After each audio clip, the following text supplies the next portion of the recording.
If I could bottle your laughter, capture your childhood, stop the moment of this happily ever after, I'd keep this memory safe and secure, an elixir for life when it's hard to endure. If I could, I would, but we have to let the moment go into yesterday. We can always laugh anyway. Let's live here and now for today anyhow. There's a rhyme and a reason to the cycle of season, and so we have to let the moment go. If I could bottle excitement, capture your challenge, stop the moment of your greatest achievement, I'd keep the memory safe on the shelf, an elixir for life when you doubt yourself. If I could, I would, but we have to let the moment go into yesterday. We can always cheer anyway. Let's live here and now for today anyhow. There's a rhyme and a reason to the cycle of season, and so we have to let the moment go. Hello, my fair friends. I'm Ruby Ruse. This is Baby Bunny. This is Baby Bunny, and welcome to Fairy Fortunes. On today's episode of Fairy Fortunes, I would like to share with you my year in review and my future plans for a 2020 depth year. So what happened is that during 2019 I had seen so many interesting videos on this process called depth year, and the idea with it is that you're supposed to go deep into certain aspects of your life to discover meaning and to really make use of things that you already have in your things that you already have and already own. So I found this concept completely fascinating, and so when I was thinking on this, I decided that I wanted to do a depth year for 2020.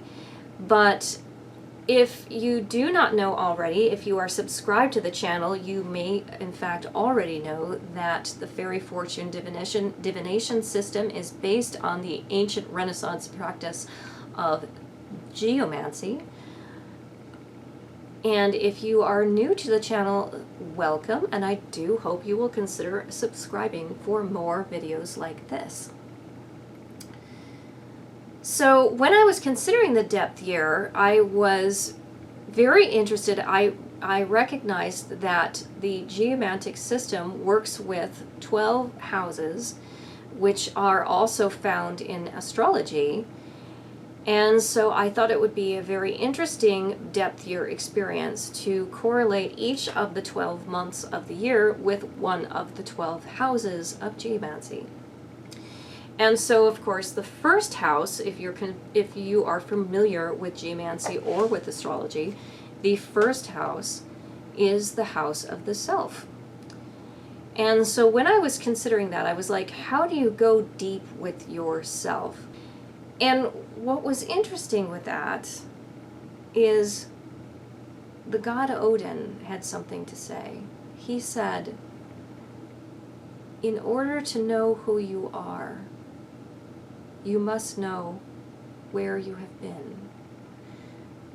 And I took that to mean that I should take the month of January to really reflect on where I had been in my past. And so I am an avid journaler. It is a part of my magical practice to journal and to meditate on experiences that I've had in my life. And so I had this extensive record of not only 2019, but beyond that. But for the sake of this video, I am just doing 2019. So I just wanted to share a bit of my journey through the self with you for my depth year of 2020. So in the month of January was a very difficult time for me. I found it necessary to end a relationship. And what was interesting about that is that I, at the time, was reading the book Frientimacy by the author Shasta Nelson. This is not a new book. This has been on the market for many, many years, but I do highly recommend that you pick up a copy. It is available in most public libraries throughout the United States, so I do hope you will consider exploring some of the topics here. But I had this very unhealthy friendship with a person where we really brought out the worst in each other. And as I was reading this book, Frientimacy, I really thought to myself, wow, we're not friends. And so January was the month that I decided to end that relationship. And I don't think I've ever done that with a friend, a platonic friend. I've never said, nope, we're not friends. Usually, you just find a way to deal with people, but no, this relationship was so bad for both of us that I made that decision to end that relationship. So that was a very significant happening in the month of January for me. When I moved into February, I was really focused on my work. It might have been the relationship that I ended because it did have some ripple effects through some other friendships that I had. I don't think it really damaged those relationships, but it definitely had some ripples that went through them due to that. And so I really, really focused on work. And that focus really wasn't focused. I was very worried about work. And I'm not talking about my work with Fairy Fortunes, actually. I'm sure you're shocked to realize that I do have another occupation that I have that generates financial sums for me.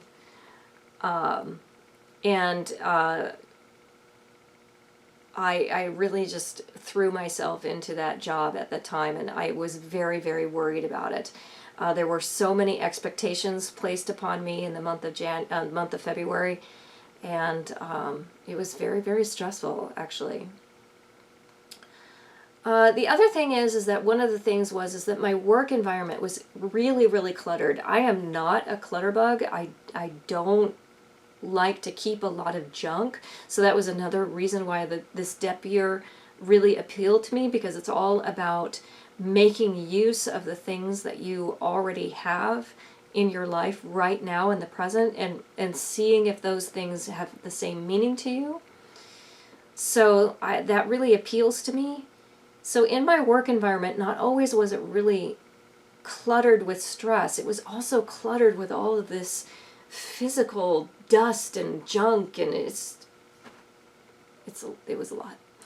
And what I really learned from that was that mights, when you say, oh, I might use this someday, when you say I might use this someday, mights turn into mites. And when I mean mites for the second mite, I mean like dust mites, I mean like parasites, I mean like things that can make you sick and are gross and you shouldn't know.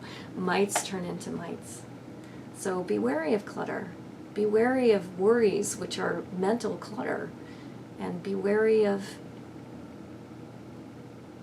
physical clutter. So that was what I learned in February. In March, so when with all of this worry from February, I moved into March. And I took stock of really what was important to me. And it really, my occupation, which I've mentioned before in other videos, I'm not going to leave it. I made this decision. I'm not leaving it. I'm not going to for 4 more years. So now that it's 2020, I have four more years to go, and then I'm not going to do this job anymore. But I am going to stay for 4 more years. But in order to kind of power through these last 4 years, I really sat down in March and I considered what's important to me, because it really isn't all those worries that are associated with the money, the money job that I have. And what I came up with, what's really important to me, is my own personal, physical, and mental health, my child, my cats, and Bunny too, and my creativity. Those are the things that are really important to me. And here I was in February, so worried about all of these job pressures, when really my job really wasn't one of those important things to me. So that was a really interesting lesson that I learned in the month of March. In April, I was very adventurous and I went on a Caribbean cruise. Ooh, it was so much fun. Actually, traveling is really nerve-wracking for me. I'm a terrible flyer. I know. I'm only half Perry though. I'm sorry, I'm only half Perry. The wings are mostly for show. They really don't work very well. I get tired easily. You know, if I'm traveling with other Perrys, they just leave me in the dirt behind. It's just tragic and sad. It's not good. I'm a terrible flyer, and but this little Caribbean cruise was very good for me. I did a lot of things. I was really nervous about snorkeling in the ocean, and I almost didn't do it because I was really anxious about it. And I was able to do it finally with some help. And I had a great experience, and it was really unique and exciting, and I'm very proud of myself for that. I grew as a person, I think, from pushing myself out of my comfort zone and going on that really exotic adventure.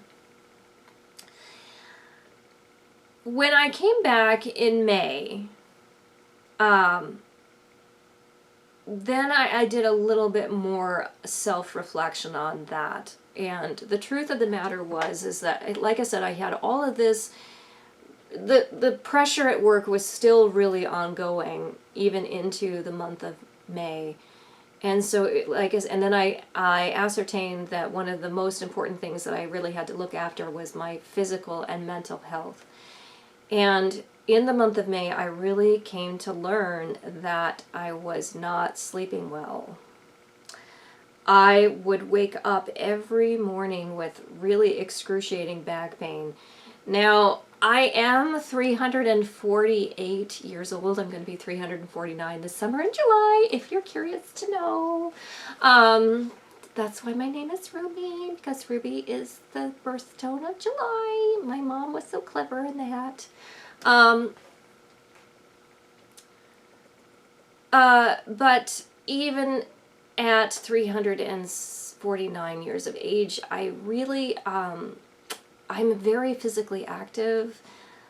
Even though I'm a terrible flyer, I do fly regularly, so I'm out there exercising my wings all the time. So there was really no reason that I should have all of this terrible back pain.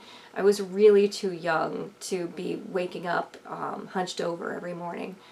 And so I did some research on this. I consulted some other Perrys, and I came to learn that probably what my issue was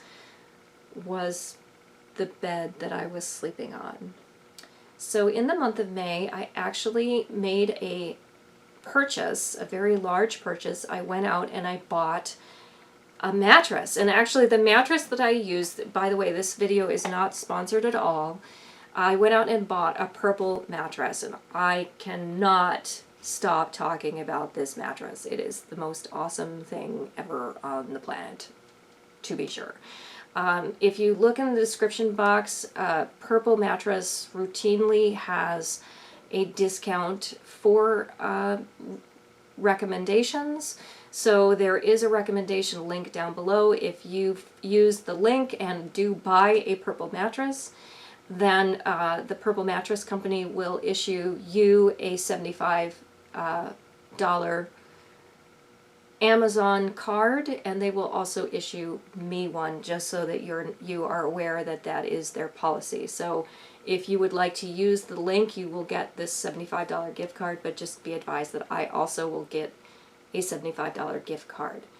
So if I do get those gift cards, I promise that I will use them to some good end.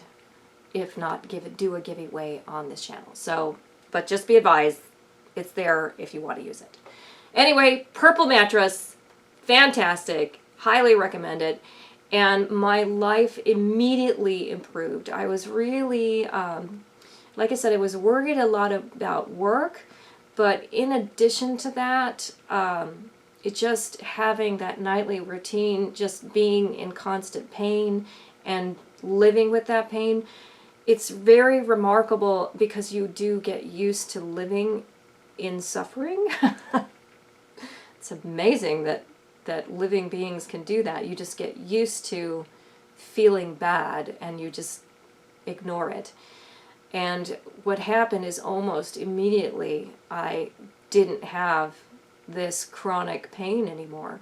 I was able to accomplish so much more in the month of May, and it really was, in my opinion, due to the Purple Mattress. But as I said, in the month of March, I really learned that both my physical and mental health was very, very important to me. And as I mentioned, I love to journal. That's where all of this information has come from, is those journals. But I also mentioned that I don't like clutter. Mites become might. Oh, I might use that one day. No, mites become mites. Parasites, they're gross. It's yuck. It's icky. So in the month of May, to further my mental health, in addition to my physical health with the Purple Mattress, I actually had discovered the Remarkable tablet, and I have it here to show you. Once again, this video is not sponsored.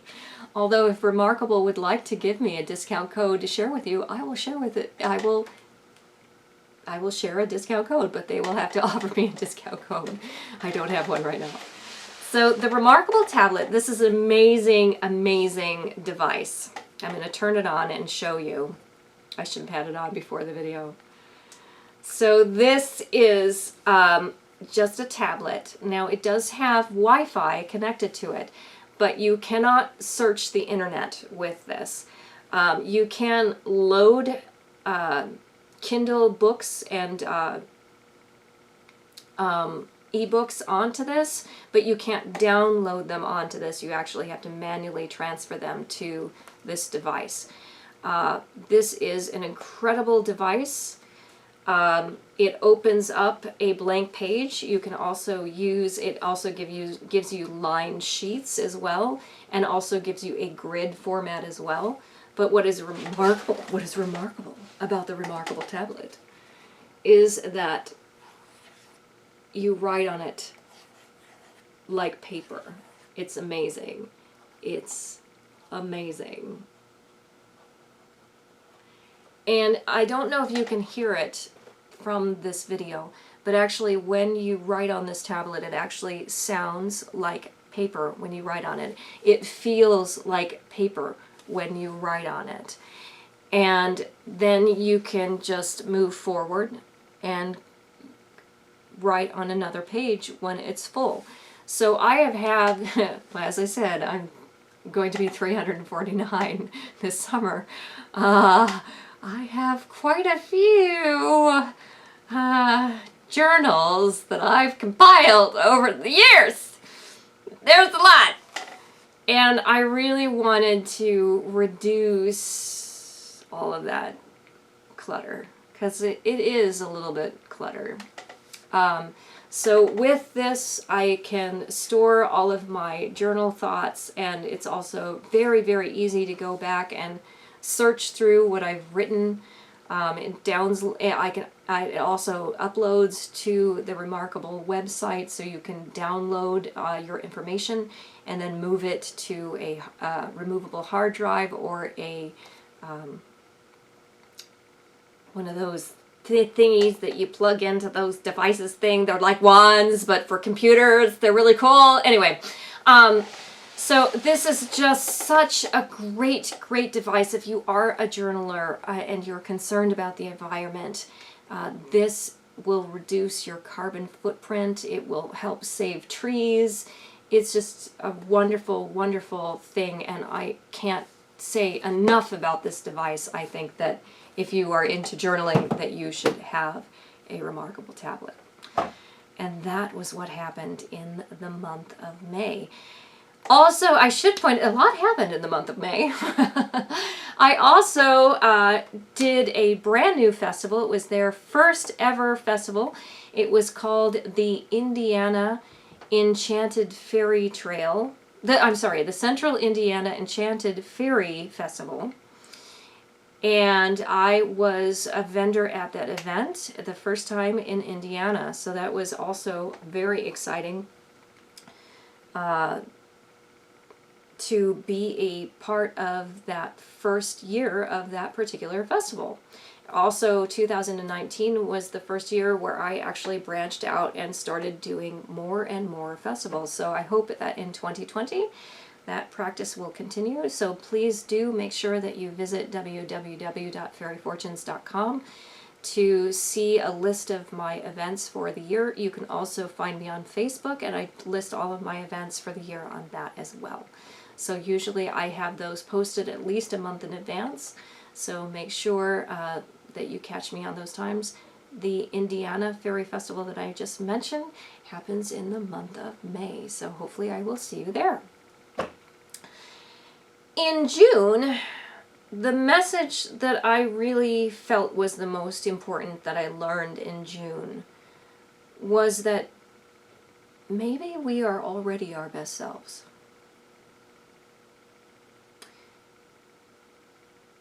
As I said, I had a very difficult time in January, and then there was so much stress at work in February. In March, that stress continued to the point where I was really kind of worried about my physical and mental well-being because of all the worries.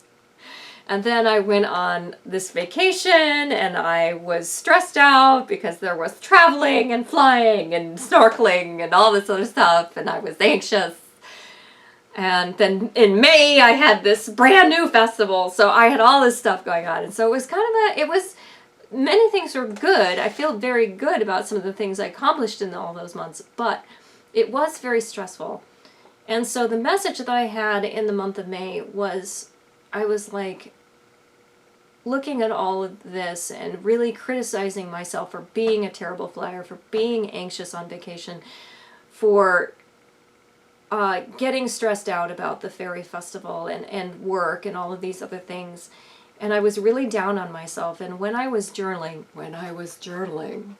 in my brand new Remarkable tablet, I thought to myself, you know, we have all these mistakes that we make, and we have all these things that we think that we need to fix about ourselves. And we always say, oh, when I'm better, when I'm happy, when I'm successful, when I'm a better version of myself, then I'll be happy, or then I'll take this great adventure, or whatever it is that we're trying to accomplish. Maybe, though, we are already our best selves. Maybe who we are right now, we already have the tools to be the best versions of ourselves. And that really gave me perspective. So instead of looking back on my vacation and saying, oh, I was anxious, it was really in the month of June that I was able to look at that experience and say, yes, I was very anxious when I went on that snorkeling trip, but I was brave, and I went into the water and I did it, and I'm very proud. And I already had the skills there. I was already brave. I was already my best self. So maybe we don't have to wait for a distant when. Maybe we need to be happy now.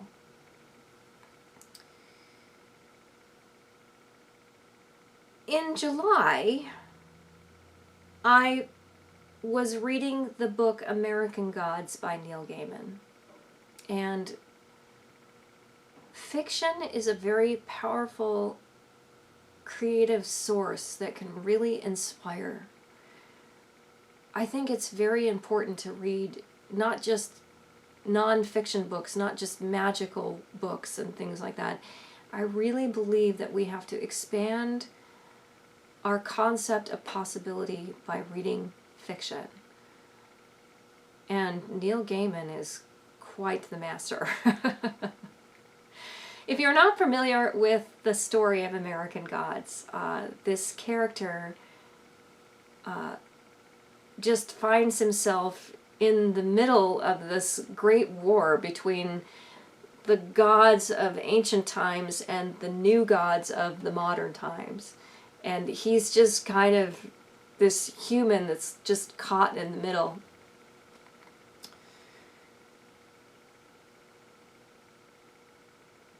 And he really has to figure out how to be himself and how to make his own decisions and how to take ownership for his own fate. And this really marked me. And as I was reading this book, I had this crazy dream where I was kidnapped and held hostage, and I was trying to escape, and the people that were holding me hostage had told me, no, you can't escape, because if you go outside of our facility, you'll be devoured by these wolves that are out there. And so this other man and I were trying to escape together, and he got to the exit, and instead of allowing me to exit with him, he closed this massive gate in front of me. And he said, you're going to have to submit to me in order to have me free you. So basically, maybe it was that I was a fairy and that he wanted me to grant him 3 wishes, like a djinn. Basically, he wanted to, the idea was in this dream that this man wanted to enslave me. And here we had both been escaping, so he kind of became one of the people I was running away from. And in this dream, and so I was sitting there contemplating, like, what am I going to do? Am I going to have to go back to the people that are holding me captive because I can't get out? Am I going to have to submit to this man and enslave myself and grant his wishes and do all these things? And then as I was talking with him, all of these wolves, like hundreds of wolves, just appeared behind this man, and in the dream, they ate him. And so all I had to do to escape was to open the gate. But if I opened the gate, then I would have to face the wolves. And I woke up before I made that choice. But this book, I think, like I said, I think it was heavily influenced by American Gods by Neil Gaiman. I believe that I was thinking about taking ownership of my own fate. And I really decided when I woke up that, no, I wasn't going to go back to the people that had held me captive. And I didn't need to submit to this person that wanted to hold me hostage as well. That between those 2 options, or facing the wolves, I decided that I would face the wolves. And so I came up with the saying, I need not fear the wolves. I need not fear the wolves. I take ownership of my fate. Then I moved into the month of August, and I went on another trip in the month of August. Well, actually, there were more than two trips. I actually started the month with the World of Fairies Festival, which I've been attending for many, many, many years. So I will have all of the festivals that I'm talking about listed in the description box down below. So do be sure to check out those websites.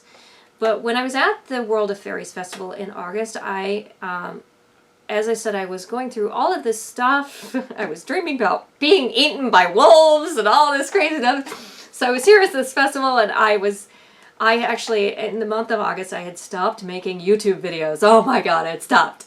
I hadn't made a new video in a while. And so these two young women, and they were young women, they were in their 20s, came into I think they were, like I said, in their mid-20s, and they came into my shop, and they told me that they were there to see me especially, and that they followed me on Facebook, and then they proceeded to tell me that I hadn't made a YouTube video in a while. So my dears, thank you so much for giving me that message, because immediately when I returned, I started filming videos again, largely due to you. So my dears, I hope to see you again next August at the World of Fairy Festivals, because you were my inspiration. Then in addition to that, I also took a trip to San Jose with my child, and because it was his birthday. And once again, I did better this time. I wasn't as terrible of a flyer, so it was a little bit better this time around. So I had learned something from my experience in April. And we had a marvelous time. One of our favorite things is that we went to, not only were we in San Jose, California, we also went to San Francisco, and one of our favorite excursions was actually just this, we happened upon the Vital Tea Leaf tea shop. And in Chinatown in San Francisco, if you're not familiar, they have all of these amazing and beautiful shops that they have usually their doors open. So they have these great big wide doors that are open so that you can look into the shop and see the people working in there and doing their things and selling their products and talking. And this gentleman was serving tea at a tea bar, and he ushered us in, and he sat us down, and he gave us samples of all of these amazing Chinese teas, and he taught us how to properly brew them, and he just gave us this amazing class, all for free, mind you. He did not charge us 1 cent. My son and I were there for at least an hour, probably more. And it was just this spontaneous and marvelous experience that both my son and I will remember for many years to come. And this is one of their teas. We chose 3 of our favorites, and I brought this one out because of the beautiful chartreuse color here, but also because it shows the logo. Can you see that? Of the Vital Tea Leaf company in San Francisco. I will have a link down below because you can, in fact, make tea purchases from their online store. So I do highly, highly recommend them. So that was a wonderful experience in the month of August. In September, I did not perform at the Bristol Renaissance Fair, but I did attend the Bristol Renaissance Fair. I made a video there. As I said, I met those 2 beautiful women at the World of Fairies Festival, and so I actually had gone to the Bristol Renaissance Fair and did my very first blog, mostly because those 2 women inspired me. So I went to the Renaissance Fair and I had this amazing experience.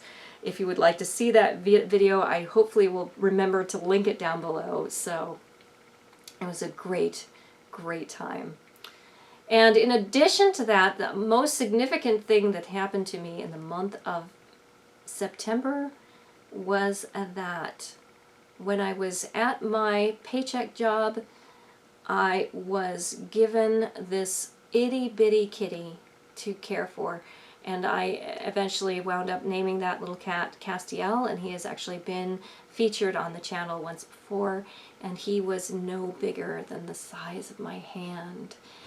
In fact, I have a picture of him where I have a standard writing pen placed in front of him for scale, because he is literally, was at that time in September, no bigger than a pen. He was left to be run over by a car. They had placed him in a box in the middle of the road. There was no mother to be found. It was clear that he had been discarded, not just abandoned, but discarded. And somebody had to help him, and I decided that that person was going to be me. And he has brought me nothing but joy since that day. Actually, he gets into a lot of trouble, but I love him anyway. Anyway, he's a wonderful little cat. So then we move into the month of October, and in the month of October I was thinking a great deal about guilt. It was really, really hard for me in the month of October. I had so much going on at work, my paycheck job rather, and then in addition to that I also had scheduled Rogues and Ruffians, a gathering of Rogues and Ruffians, another festival, and one I really loved. And I had a hard time preparing for Rogues and Ruffians because I was feeling so torn and so guilty. If I spent time preparing for getting ready for Rogues and Ruffians, I felt bad about my job. But then when I was working so hard at my job, not only was I worried about Rogues and Ruffians, I was worried about that I wasn't spending enough time with my child or with Castiel and Crowley and Bing and Lion and Bunny. And I wasn't singing, I wasn't telling fortunes. It was really a rough month for me. And then the month of November happened. And I did NaNoWriMo. The month of November is called National Novel Writing Month, and it is actually this crazy movement where you write a 50,000 word novel in 30 days. And it was a fantastic experience. I will have my I1 NaNoWriMo video linked down below for you so that you can go with me on the adventure and what I learned from that experience. Going back to being inspired by fiction and Neil Gaiman and all of the messages that I took away from American Gods, creativity is so important. Not only do we learn from the creativity of others that we can be inspired, but it's very important that we ourselves find some kind of creative outlet, I think. You know, the reality is that there are many, many people that participate in National Novel Writing Month that never go on to publish that work. Sometimes that's just not what they want to accomplish. The point of National Novel Writing Month is not necessarily to publish a book, it's to write a book, to be creative. And there is just so much to be gained by that. It turned everything around for me. I was no longer stressed, I had energy, and nothing changed. My workload didn't change. I changed because I was fueling myself with creative energy and focused on something that truly had meaning to me. And that is an important lesson that I learned in the month of November. In December, I took yet another trip. Gosh, I was just flying everywhere. As I said, it's not that I'm not able to fly, I just am a bad flyer. My wings are a little bit smaller than some of the other Perrys. I'm only half Perry anyway. So anyway, so I was doing a lot of traveling in the month and the year 2019. So in 2019, I went to Arizona and visited my mother. I love my mother. But yeah, she's a Perry. enough said. Anyway, moving on. Anyway, I was visiting my mother, and my mother she has just lived for centuries. Oh my goodness, this woman has seen everything. Everything this woman has seen. So, she's really just beyond things right now. She's just beyond. And so when I was there to visit her, I hadn't visited her in several decades, and so this is really the first time that we had been together in quite some time. And she has all of this jewelry from her centuries of life, but she didn't have the patience to wear it anymore. She had, I guess, transcended above what she considered now baubles. But they did have significance to her. They had a lot of emotional memories, so she did really wanted to put the jewelry to some use, to give it to someone that would appreciate where it came from and what it meant.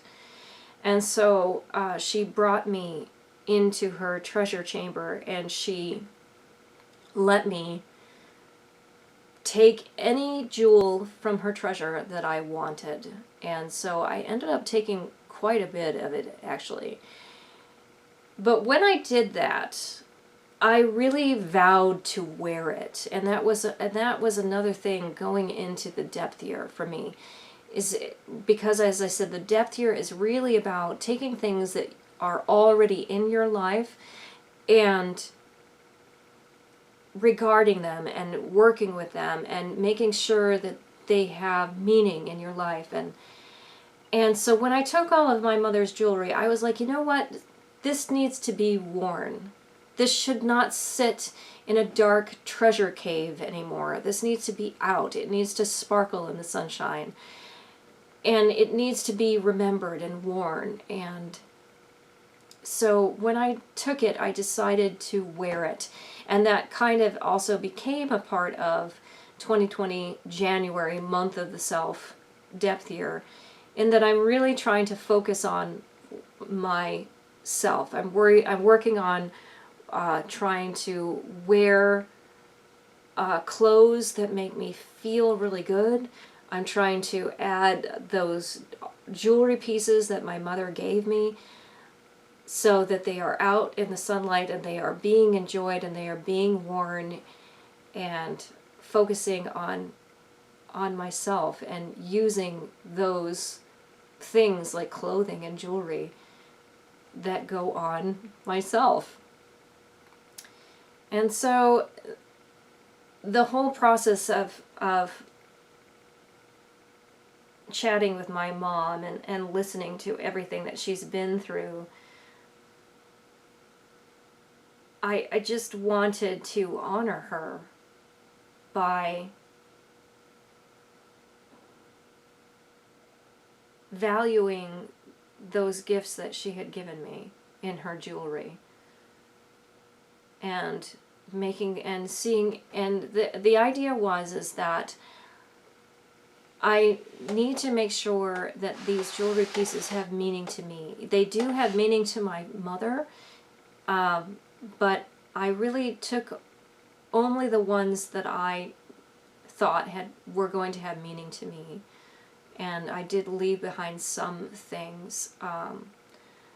Some of the jewelry pieces that I took are so large because jewelry from ages ago was much more grand, actually, than what is worn now. Like, this is a very modern piece of jewelry that I'm wearing today, and the pieces that my mother gave me are much larger. They were much larger long ago.